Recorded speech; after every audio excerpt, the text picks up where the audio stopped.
From Netflix to Amazon Prime, we are surrounded by subscription based products. In fact, let me know in the comment section current recurring or past subscriptions that you purchased. I have purchased all sorts of subscription products, from Netflix to Kindle Unlimited. As a matter of fact, I don't even know anyone who has never purchased a subscription based products. Let me know in the comment section if you do. There are a lot of reasons why more and more businesses are including a subscription based revenue model, such as guaranteed recurring revenue, low maintenance cost, easy to scale, etc. And you guessed it right, there's a ton of different subscription based models to gauge, such as freemium models, tiered pricing, usage based, etc. And it can be overwhelming. Hence, let's discuss which model you should consider for your business in this video. Before that, please take a moment to like and subscribe to never miss an update. So let's start with the basics. A subscription-based revenue model is one where businesses charge their customers on a recurring basis, either monthly or annually, to use their product or services. This means that customers will pay you till the time they see value in your product. Hence, the longer you retain a customer, the more revenue you get, and the customer gets equal value. For example, if you spend $5 to acquire a customer and the customer pays you $10 per month, you profit $5 from a 1 month relationship with the customer and $15 from a 2 month relationship with the customer. This is why one of the most important metrics for subscription based businesses is the customer lifetime value. Subscription models work for both customers and businesses. For customers, it means recurring value and predictable expenses, so easier budgeting, whereas for businesses, it means continuous cash flow. Even physical products are adopting subscription based revenue models, such as Dollar Shave Club, Kit for Men's Grooming, Birchbox, Fashion Goods, BarkBox, a monthly box for your furry friends, and so on. Subscription businesses are still a niche, and we are excited to see what's to come in the future. In order to zero into a subscription model for your business, you need to be aware of the different options available. Here are the most common pricing models. Number 1, flat rate. Number 2, tiered model. Number 3, freemium model. Number 4, pay per user. Number 1, flat rate. In this model, there is just one plan, which offers all the features or services. Customers know upfront the amount they need to pay, and the pricing is much more transparent. This model is used by companies selling physical products such as subscription boxes. SaaS businesses also offer a flat rate model. For example, Netflix initially started out with a flat rate model, but shifted to a tiered pricing. One of the most successful flat rate pricing stories is Basecamp, the all-in-one toolkit to manage projects. However, flat rate pricing does not give you the flexibility to incorporate all your customers' requirements. Hence, a lot of SaaS businesses are moving away from the flat rate pricing. Number 2, tiered model. In this model, the different versions of the product is priced at different points. There are usually 2 to 5 tiers. Customers choose a tier, also called a plan, based on their needs. Plans are then divided either based on features or the number of users using the product. Beginners as well as advanced users can select a plan suited to their needs. For example, MailChimp has a tiered pricing model. You can offer different plans based on the number of emails you want to send or the marketing features you'd like to use.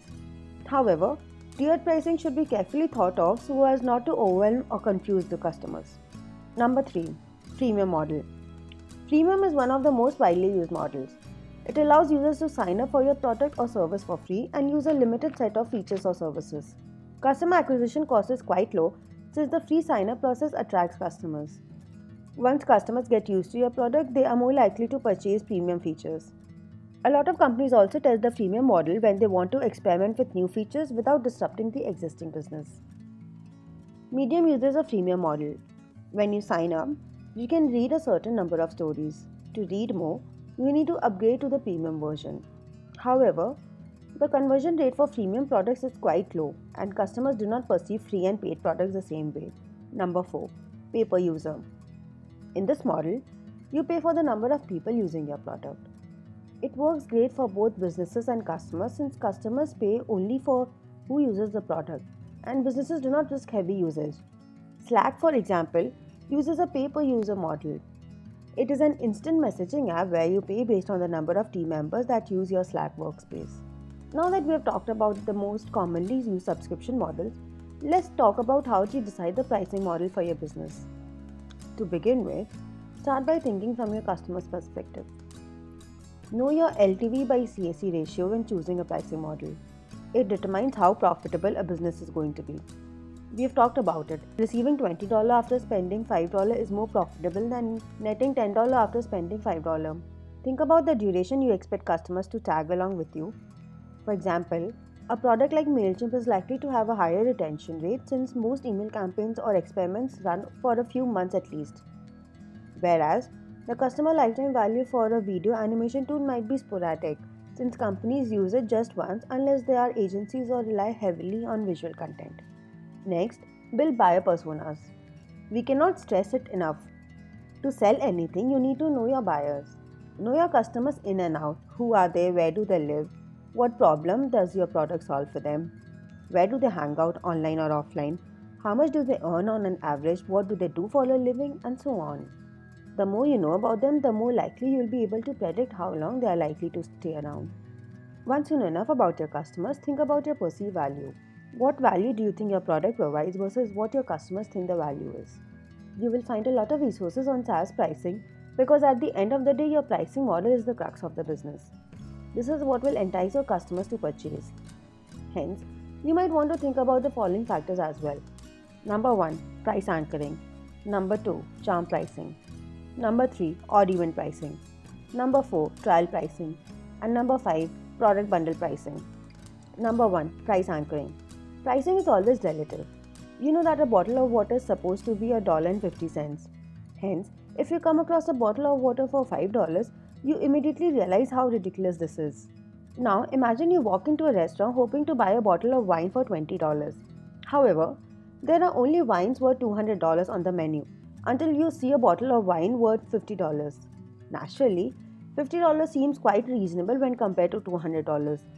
So you end up purchasing the $50 wine even though your budget was $20.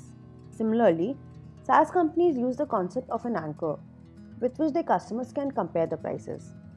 Usually, companies create an exorbitant expensive plan and place it next to their ideal and the cheapest plan. Most of the features are in the ideal plan with very few differences between the cheapest and the ideal plan. Therefore, customers do not mind shelling out a bit extra to get what they need. Number 2, charm pricing. Charm pricing is based on the idea that usually prices that end in a certain number are perceived better. For example, a price ending in 9 or 7. If you saw a plan for $4.99, your brain would most certainly neglect the data after the decimal point and perceive the value as $4 instead of $5. Zapier, for example, uses charm pricing in its strategy.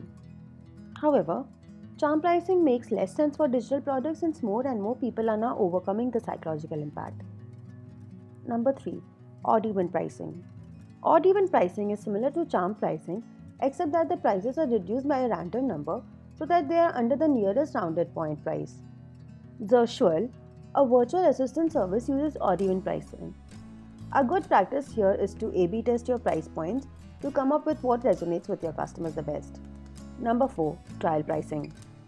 Trial pricing is offering your product or service at a reduced cost for a limited period of time. Although the industry standard is offering a free trial, it is still known as trial pricing since you are charging the customers a fee lower than normal. You may have come across plans where they ask you to pay $1 or a nominal fee to start your trial. This is so that you can enter your credit card information and only genuine customers sign up. However, you risk devaluing your product in this case. Once the trial is over, customers might wonder, I was earlier paying only $1 by $50 now. Hence, it is advisable to offer your product for free for a limited time and let customers see the value in your product. Number 5, product bundle pricing. Product bundle pricing is the art of offering several products at a single price. Does your software serve a bunch of different use cases that can be clubbed together? If you have components in your product that are independent yet complement each other, it's a good idea to experiment with bundle pricing.